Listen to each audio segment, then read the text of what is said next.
ওরে সুবহানাল্লাহ, যেমনই ফাতেমা শুনলেন আমার আব্বাজান আমাকে ডাক দিয়েছেন, আব্বাজানের কথা শুনে ফাতেমা তাড়াহুড়া করে চলে গেলেন। ওখানে সাহাবায়ে কেরামের জামাত মজুদ আছেন, নবীজির বিবিরা কিন্তু ওখানে বসে আছেন। নবীজি আমার বেটিকে বলছেন, ও কলিজার টুকরা ফাতেমা বেটি রে, তোমার কানটা আমার কাছে মুখের কাছে লাগাইয়া দাও রে মা।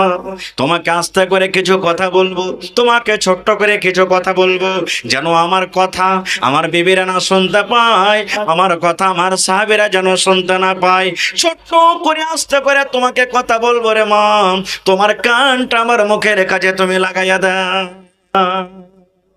সুবহানাল্লাহ। এবারে ফাতেমা রাদিয়াল্লাহু তাআলা আনহা আব্বার কথা শুনি নিজের কানটাকে নবীজির মুখের কাছে লাগাইয়া দিলেন। নবীজি আমার ছোট্ট করে আস্তে করে কোন এমন কথা বললেন, যেমনই ফাতেমা কথা শোনা, ওরে সুবহানাল্লাহ, ফাতেমার চোখ দিয়ে ঝরঝর ঝরঝর করে পানি ঝরতে লাগলো। ফাতেমা কিন্তু কাঁদতে লাগলেন, ফাতেমা কাঁদতে লাগলেন, নবীজির কথা শুনে কাঁদতে লাগলেন। আহা, নবীজি আমার ফাতেমাকে কিন্তু চোখে পানি দেখতে পারতেন না। নবীজি দেখলেন যা আমার কথা শুনে আমার কলেজের টুকরা ফাতেমা কাঁদতে লেগেছে, চোখ দিয়ে পানি ঝরছে। নবী আমার আবার বলছেন, বেটি রে কেঁদো না রে মা, তুমি কেঁদো না মা, তুমি চোখের পানিটাকে তুমি বন্ধ করে দাও। ফাতেমা আর একবার তোমার কানটা আমার মুখের কাছে লাগাইয়া দাও রে মা, আর একবার তোমাকে আমি ছোট্ট করে কিছু কথা বলবো। ফাতেমা রাদিয়াল্লাহু তাআলা আনহা এইবারে নিজের কানটাকে আব্বার মুখের কাছে আবার লাগাইয়া দিলেন। এইবারে নবীজি আমার কোন কথা বললেন ছোট্ট করে আস্তে করে করে ফাতেমার কানে কানে আবার বললেন। এইবারে কিন্তু ফাতেমার মুখে হাসি ফুটে গেল, তার কান্না কিন্তু বন্ধ হয়ে গেল। প্রথম কথা শুনে কাঁদলেন, এবার দ্বিতীয় কথা শুনে ওই কান্না বন্ধ হয়ে গেল, ফাতেমার মুখে কিন্তু হাসি এসে গেল। নবীজি দুনিয়া থেকে বিদায় হয়ে গেলেন। কিছুদিন পর ফাতেমা রাদিয়াল্লাহু তাআলা আনহা এবার মা আয়েশা রাদিয়াল্লাহু তাআলা আনহা দেখা হয়েছে। মা আয়েশা তখন বলছেন, বেটি একটা কথা জিজ্ঞাসা করব মা। বলছে কি? বলছে, বেটি রে, যেদিন তোমার আব্বা মারা যাবেন সেই দিন কোন এমন কথা তোমাকে তোমার আব্বাজান বলে গেছেন রে মা, যেটা আমরা বিবি হয়ে জানতে পারলাম না, আমাদেরকে জানাননি, সাহাবায়ে কেরামকে জানাননি। মারে প্রথম কথা যখন তোমার আব্বাজান তোমার কানে কানে বললেন, তোমার আব্বার কথা শুনে তোমার চোখে পানি দেখেছিলাম। এবার দ্বিতীয়বার কানে কানে কি তোমার আব্বাজান বললেন, তখন তুমি কান্দা বন্ধ করে দিয়েছিলি, তোমার মুখে হাসি দেখেছিলাম। মারে কি কারণে তুমি কেঁদেছিলে আর কি কারণে তোমার কান্দাটা বন্ধ হয়েছে তুমি তো কি বলবে না?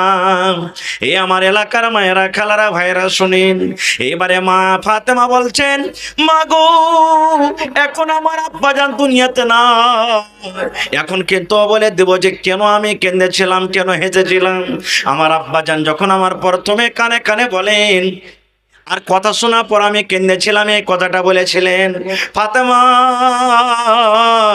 আল্লাহ রাব্বুল আমিনের আদেশ হয়েছে রে বেটি, আজকে আমি তোমার আব্বাজান দুনিয়া থেকে চলে যাব, আর দুনিয়াতে আমি থাকবো না, আমার দুনিয়ার সময় দুনিয়ার শেষ, সময় শেষ, আর দুনিয়াতে থাকবো না, আমি চলে যাব। জীবনের মতো তুমি আব্বা আব্বা বলে ডেকে নাও। মা গো, যখন আমি আব্বার মৃত্যুর কথা শুনলাম, এত সুন্দর মানুষটা দুনিয়া থেকে চলে যাবেন, কে মা মা মা বলে ডাকবে, কে আমাকে ফাতেমা বলে ডাকবে, কাকে আমি আব্বু আব্বু বলে ডাকবো, কে আমাকে আদর করবে, এই কথাটা শোনার পর কিন্তু আমি মা কেঁদেছিলাম। এবার 2 নম্বর আমার আব্বাজান বললেন, ফাতেমা রে তুমি কেঁদো না রে মা, তুমি কেঁদো না, আমার মৃত্যুর পর, আমার মরে যাওয়ার পর, আমার দুনিয়া থেকে যাওয়া পর, আমার বংশের মধ্যে, আমার খানদানের মধ্যে সর্বপ্রথম যার সাথে দেখা হবে সেটা হবে মা ফাতেমা। তুমি ফাতেমা তুমি কেঁদো না, আমার মৃত্যুর পর আমার সর্বপ্রথম যার সাথে দেখা হবে সেটা হবে ফাতেমা তুমি। মা গো, যখন আমি এই কথাটা শুনলাম, আমার নসিব, আমার ভাগ্য কত ভালো যে আমি প্রথমে আব্বার সাথে দেখা করব, তখন কিন্তু আমি হাসতে লাগলাম। আহা হা, হাদিসটা বলার উদ্দেশ্য কেন কেন বললাম? মেলায় কথা লুকিয়ে আছে, এতে আমি ওদিকে যাব না। মেন পয়েন্ট বলার উদ্দেশ্য হলো এই, নবীজি নিজের কলেজার টুকরা ফাতেমাকে কত ভালোবাসতেন যে নিজের মওতের কথা বিবি রেখে বললেন না, নিজের মওতের কথা সাহাবে কেরামকে বললেন না, কাকে বললেন? কলেজার টুকরা ফাতেমাকে বললেন। আর আজকে আমরা বেটিকে কত ভালোবাসি জানেন?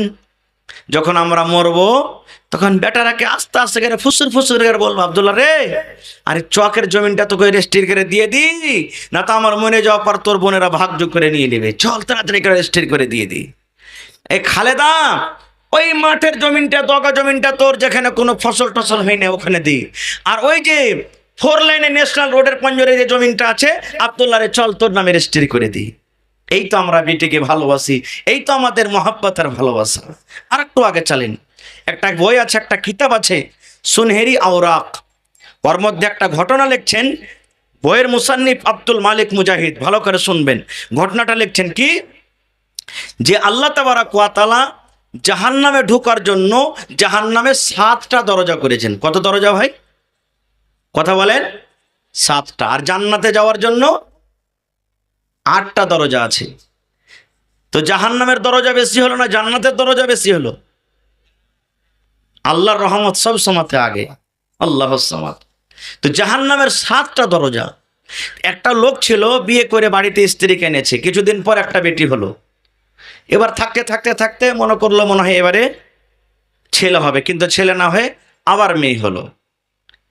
থাকলো থাকলো মনে হয় এবার ছেলে হবে, 3 নম্বরে আবার মেয়ে হলো, 4 নম্বরে হলো, 5 নম্বরে হলো, 6 নম্বরে, মানে 6টা মেয়ে হয়ে গেল। তার মন খারাপ। তার স্ত্রীকে বলছে, এক কাজ কর, তুই আমার পাঞ্জরে ঘুমিস নে। কেনে জি? তুই বেটা আমাকে চোখে দেখাতে পারিস না, তোর মতন স্ত্রীকে বিছানে রেখে কি করবো রে? ওকে বলছে, তুই এই চাটাই সব বিছানা মতো বিছানে থাক, বিনা মশারিতে, তেল দেওয়া বন্ধ, চিরুনি দেওয়া বন্ধ, সাবুন দেওয়া বন্ধ, মেয়েরাকে কোনো আদর নেই, কিছু নাই। বলছে তোর মা যেখানে থাকবে ওখানে তুই থাক, নামতে থাক তোরা বিছানে। আর ও কিন্তু বাবু সাহেব পালঙ্গে বা চকিতে কিন্তু ঘুমিয়ে আছে, বড় বড় মশাতে ফুঁড়ছে। সুবহানাল্লাহ। কি করবে? স্বামীর আগে কি কথা চলবে? মেলায় মহিলা আছে যে স্বামী একটা বলে তো 5টা বলবে। কথাতে কথাতে যদি স্বামী একটু রেগে যায়, এই লিখছে লাগা মরা, তোর দাঁতকে চিরে দিব রে মরা বেটা মরা, তুই চিনিস কোন ঘরের বেটিয়া, তোকে লাল বাদাম খাইয়ে ছাড়বো রে মরা।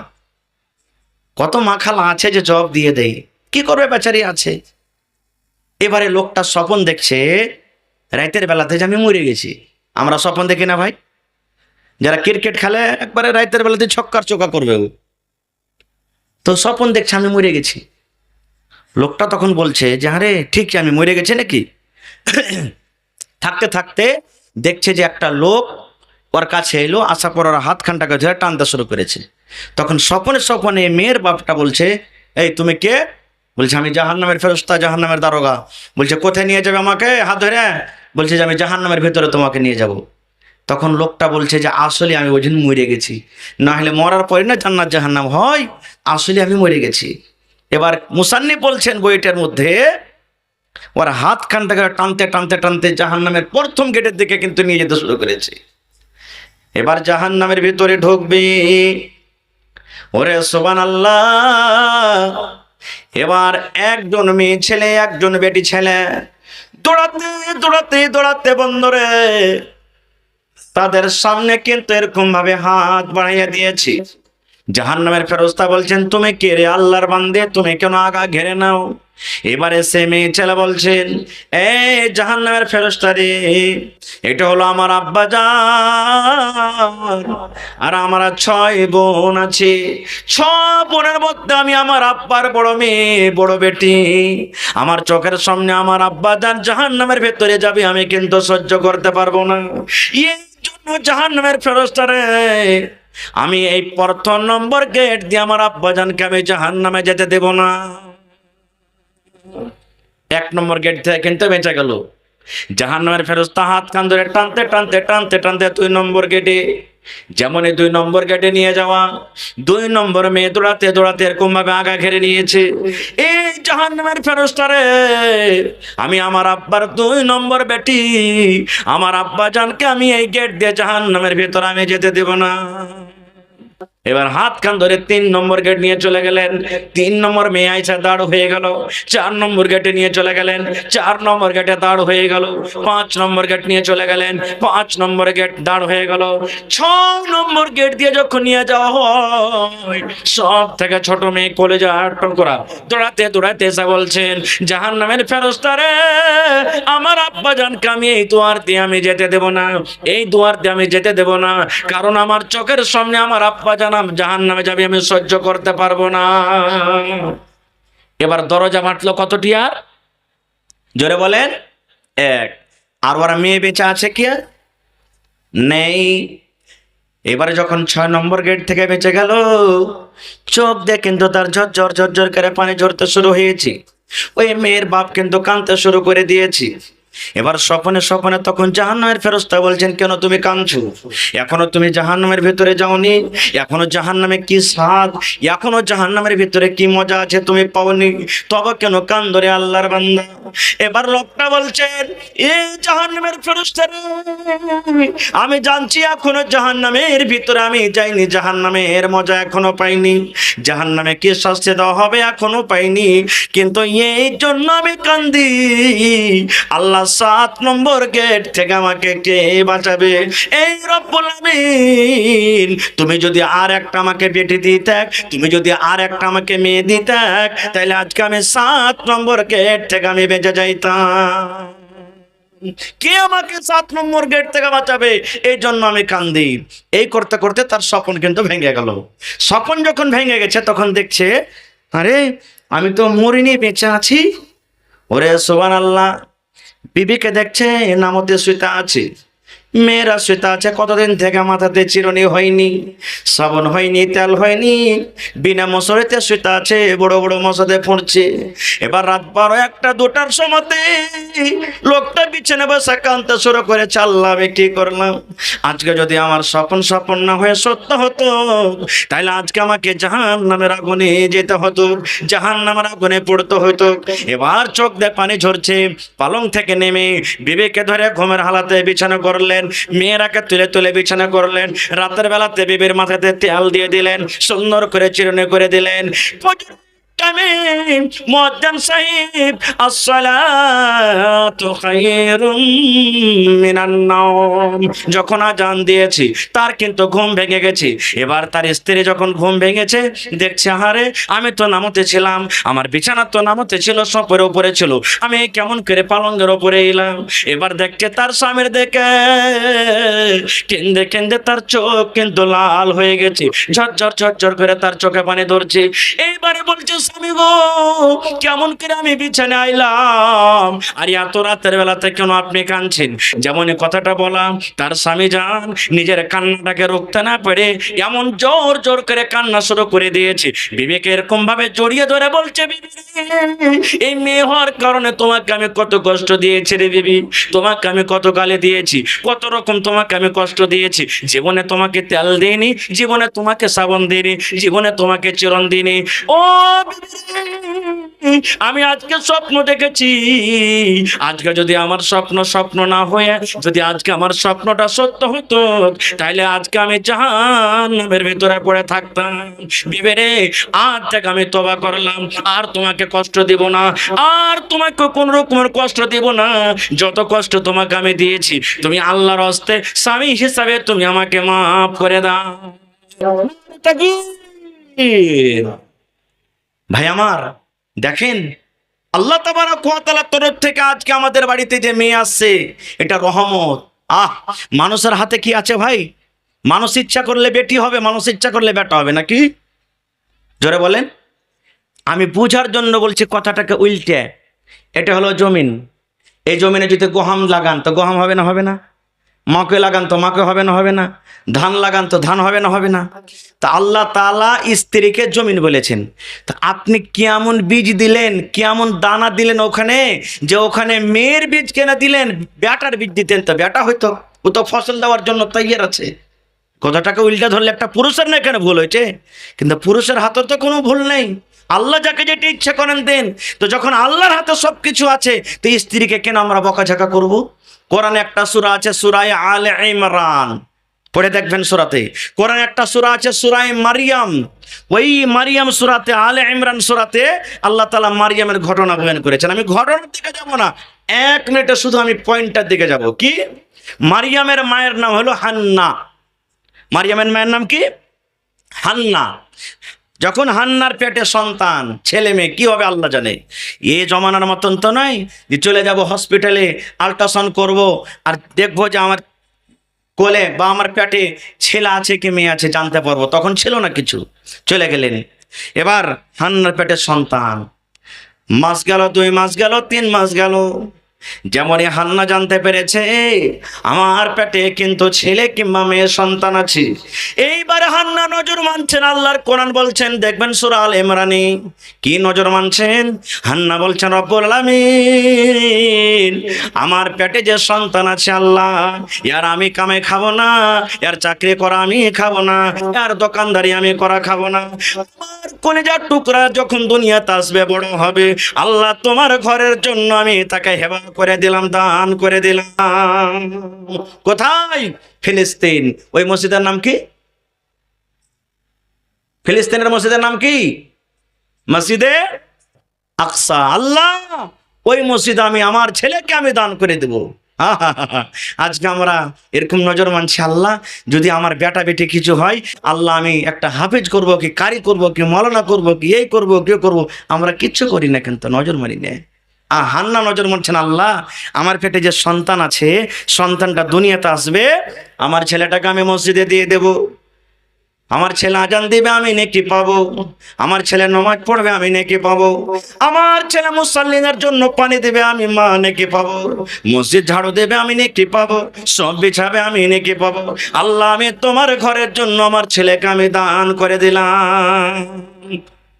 আল্লাহ রাব্বুল আলামিন বলেন, দিন গেল এই করে করে করে যখন দুনিয়াতে যখন ছেলে হওয়ার সময় হলো, আল্লাহুস সামাদ মা নজর মেরেছিলেন, আল্লাহ তুমি ছেলে দান করো, ছেলে হতে গেলে আমি তোমার ঘরের জন্য আল্লাহ আমি দান করে দিলাম, হেবা করে দিলাম, তোমার ঘরে দিয়ে দিলাম। কিন্তু বন্ধুরে, যখন সন্তান হয়, ছেলে হয়, কিন্তু ছেলে না হয় আল্লাহ রাব্বুল আলামিন তাকে মেয়ে দান করলেন। মা নজর মেরেছেন, আল্লাহ ছেলে দাও, আমি তোমার ঘরে দিয়ে দেব। কিন্তু ওই জায়গাতে ছেলে না হয়ে হলো কি? জোরে বলে মেয়ে। আল্লাহর কোরআন বলছেন সূরা আলে ইমরান, ফেলে দেখবেন, বিশ্বাস না হয়তো। মার মনে কিন্তু আফসোস হয়ে গেল। আল্লাহকে বলছেন, রব্বুল আলামিন কেমন তোমার লীলা খেলা জি। আমি তো মনে করেছিলাম আল্লাহ যদি তুমি আমাকে ছেলে দাও, আমি এই ছেলেকে তোমার ঘরের জন্য আমি দান করে দিলাম, দিয়ে দিলাম। এই জায়গাতে আল্লাহ ছেলে না হয়ে মেয়ে হলো। আল্লাহ মেয়ে মানুষ তো আজান দিতে পারবে না, মেয়ে মানুষ তো পুরুষের জামাতে নামাজ পড়িতে পারবে না, আল্লাহ মেয়ে মানুষ তো মসজিদের ভিতরে মাসে মাসে যেতে পারবে না, মাসে মাসে নাপাক হয়ে থাকবে। এই রব্বুল আলামিন কেমন করে আমি কি করব? আমি তো নজর মেরেছিলাম তোমার ঘরের জন্য দিব, কিন্তু আল্লাহ ছেলে না হয়ে মেয়ে হলো। আল্লাহ বলছেন, হান্না রে তুমি চিন্তা করো না রে হান্না, আমি যে আল্লাহ রাব্বুল আলামিন তোমাকে মেয়ে দান করেছি, এই পাড়ার ওই এলাকাতে যত মেয়ে আছে তাদের মতন নয়, গোমানি এলাকাতে যত মেয়ে আছে তাদের মতন নয়, ফারাক্কা এলাকাতে যত মেয়ে আছে তাদের মতন নয়, ফিলিস্তিনের মাটিতে যত মেয়ে আছে তাদের মতো নয় রে। আমি আল্লাহ রাব্বুল আলামিন তোমার মেয়েকে খাস করেছি, এবং তোমার মেয়ের নাম আমি আল্লাহ রাখলাম মারিয়াম, এবং মারিয়ামের মতো অন্য কোনো মেয়ে হইতে পারে না। ঘটনাটা আরো আছে, আমি যাব না ঘটনার দিকে। বলার উদ্দেশ্য হলো, হান্না তো নজর মেরেছিলেন, আল্লাহ তুমি একটা ছেলে দাও, কিন্তু ছেলে না হলো হলো কি? মেয়ে। তো মানুষের হাতে আছে গোলা কিছু? কিচ্ছু নেই, মানুষের কিচ্ছু করার নেই। আর একটু আগে চলেন, এবারে বলবো আমার মা খালারাকে, মেলায় কথা আছে বলার। আল্লাহ তাবারাক ওয়া তাআলা, আমার মায়েরা, আপনাদের মান সম্মান যে আল্লাহ বাড়িয়ে দিয়েছেন, তাহলে আল্লাহ তাবারাক ওয়া তাআলা কিছু কথারও আপনাদেরকে আদেশ করেছেন, কিছু আল্লাহ তাবারাক ওয়া তাআলার হুকুম আপনাদেরকে মানতে হবে। আল্লাহ তাবারাক ওয়া তাআলা আপনাদেরকে এত যে ইজ্জত দিয়েছেন, তবে আল্লাহ তাবারাক ওয়া তাআলা কিছু কাজ করতে বলেছেন। কি কাজ? আমার মায়েরা খালারা যারা পেন্ডালে আছেন শোনেন, নবী আমার বলেছেন, মহিলা রে যদি জীবনে বেঁচে থাকা কালে 4খানা কাম করতে পারো রে মহিলা, আল্লাহ রাব্বুল আলামিন তোমাদের জন্য জান্নাতের 8খানা দুয়ার খুলে দিবেন। দুয়ার দেয় ইচ্ছা তোমরা জান্নাতের ভিতরে চলে যাবে। কয়টা কাজ? জোরে বলেন, কয়টা কাজ? চারখানা মতো কাজ। এক নম্বর নবী বলেছেন আল মারআতু ইযা সাল্লাত খামসাহা। ওরে সুবহানাল্লাহ, নবী বলেছেন মহিলা যদি বেঁচে থাকা কালে 5 ওয়াক্তের তোমরা নামাজ পড়িতে পারো। 2 নম্বরে নবী বলেছেন ওয়াসামাত শাহরাহা, রমজান মাসের 1 মাস ধরে যদি রোজা রাখতে পারো। 3 নম্বরে নবী বলেছেন ওয়া আহসানাত ফারজাহা, যদি কোনো মহিলা ওরে সুবহানাল্লাহ নিজের লজ্জাস্থানে হেফাজত করতে পারে, পর্দাশীলে যদি থাকতে পারে। 4 নম্বর নবী বলেছেন ওয়াতা আতবালাহা, যদি কোনো মহিলা নিজের স্বামীর খেদমত করতে পারে। 1 নম্বরে নামাজ, 2 নম্বরে রোজা, 3 নম্বরের পর্দাশীল অর্থাৎ লজ্জাস্থানে হেফাজত। 4 নম্বরে নবী বলেছেন মহিলা তোমরা যদি স্বামীর খেদমত করতে পারো, এই 4খানা কাম যদি কোনো মা খালা বোন দিতে করতে পারেন, নবী বলেছেন আল্লাহ রাব্বুল আমিন তোমাদের জন্য জান্নাতের 8খানা দুয়ার খুলে দিবেন, যে দুয়ার দিয়ে ইচ্ছা তোমরা জান্নাতের ভিতরে চলে যাবে। 1 নম্বরে নামাজ।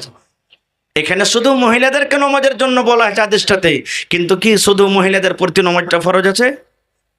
জোরে বলে, মহিলাদের জন্য ফরজ আছে।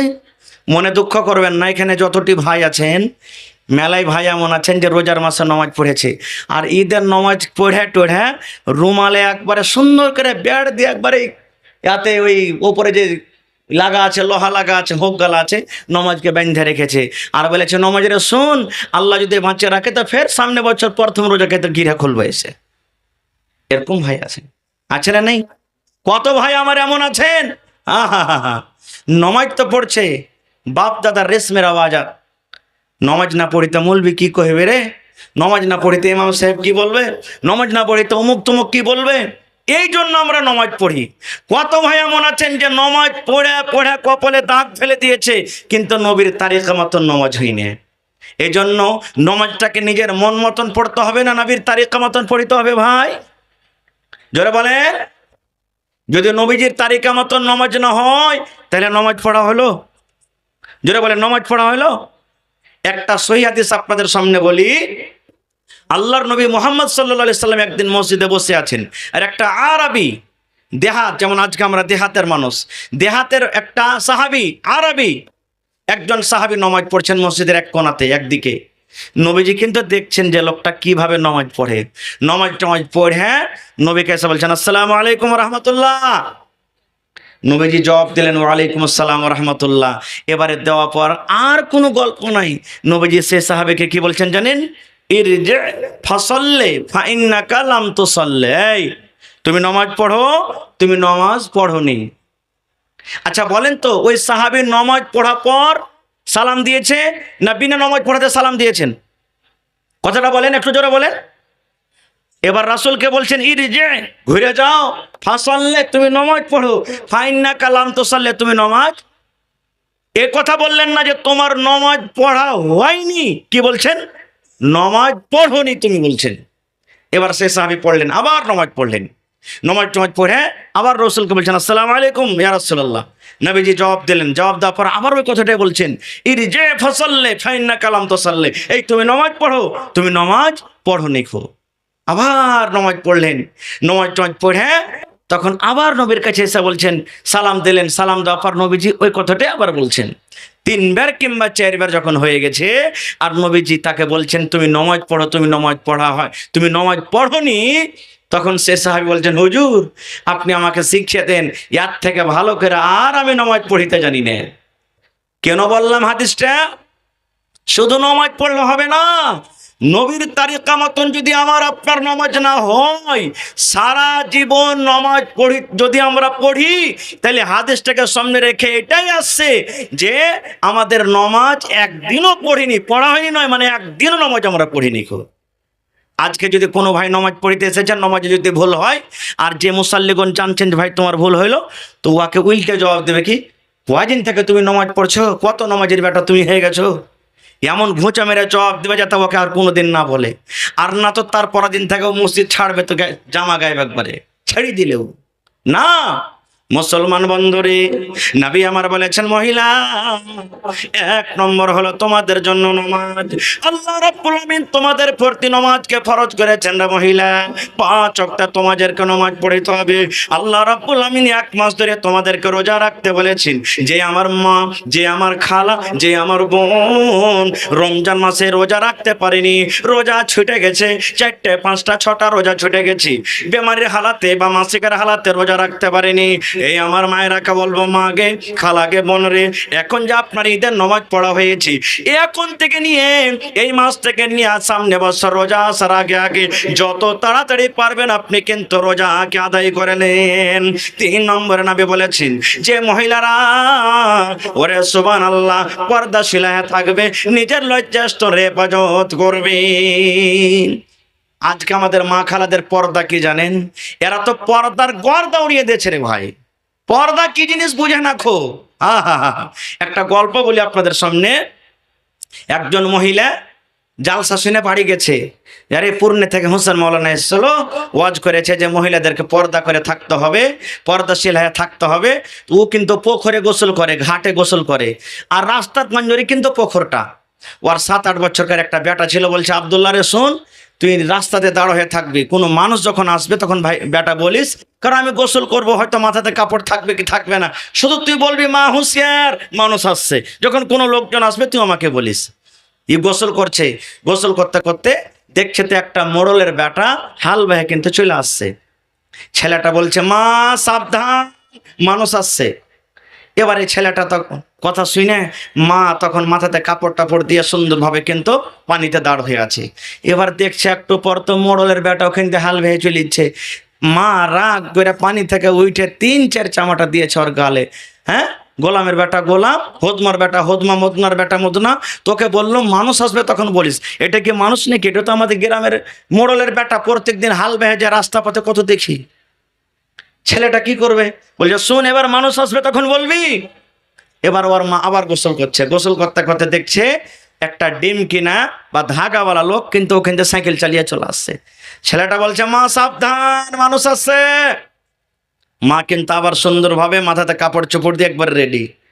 যখন লোকটা যখন চলে গেল, মা এসার করে ফের ওকে 2-3 লাত মেরেছে আর বলছে হোজলার বেটা হোজলা, তোর হুঁশ বুদ্ধি আছে? তোকে বলছি যে মানুষ আসবে তখন তুই বলিস।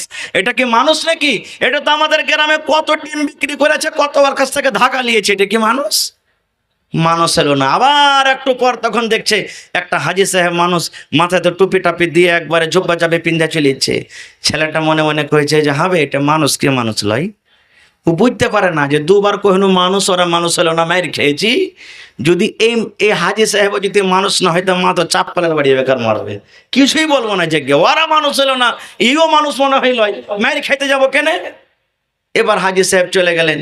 এবার মা তো দেখলেন আহারে, এই হাজি সাহেব তো চলে গেলেন, আমার বেটা আমাকে কিছু বলেনি।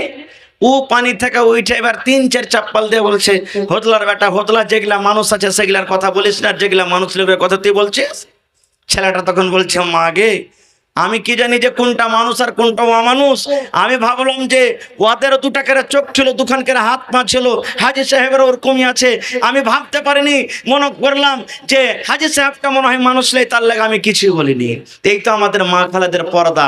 একটা মৌলভী সাহেব, একটা নমাজি লোক, একটা ভালো লোককে যখন দেখবে তখন সুন্দর করে পর্দা করবে। আর যখন দেখবে যে একটা মোসাহার বা একটা এরকমই কোনো মানুষ রাস্তাতে হেঁটে চলিচ্ছে, তখন ওকে দেখে পর্দা করবে না। এরকম হয় কি হয় না? আরো দেখবেন আমার মায়েরা খালারা এখন এত উঁচা উঁচা করে স্যান্ডেল চাপ্পাল পরছে, মনে হয় 5 ফিটের যদিও মানুষ হয় তো 1 ফুট উঁচা খালি চাপ্পাল পিনছে। একটু ঢাকা বারেন তো মুখের ঘরে উল্টে মুখ হাত সব ভেঙে যাবে কিন্তু, আর হয় না?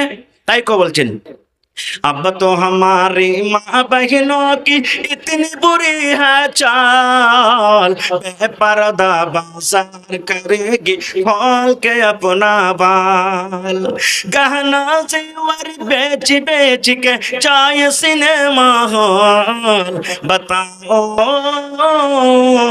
बताओ कितने बुरी है चाल, ऊंचे हिल के चप्पल पहने आधे बदन का করতা পিন্ধে না।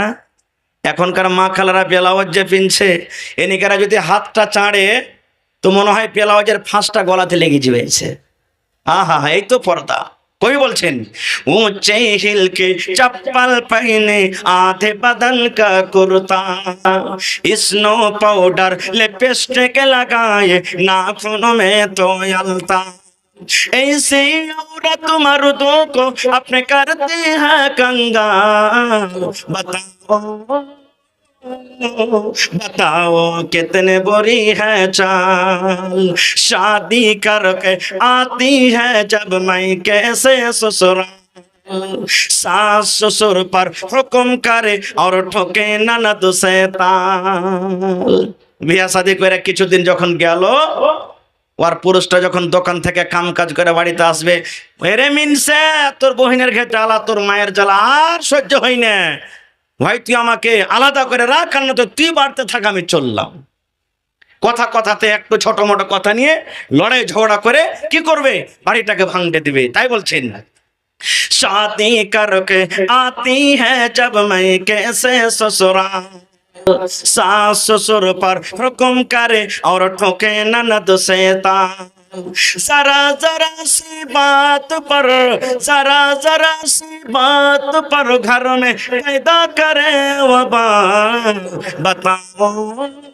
बताओ कितने बुरी है चाल संग मर मर के कमरे में सोए मियाँ बीबी बिजली पंखा ऊपर में है टेबल पर है टीवी संग मर मर के कमरे में सोए मियाँ बीबी बिजली पंखा ऊपर में है टेबल पर है टीवी सास ससुर को सोने देगी बलुआ का गोहाल बताओ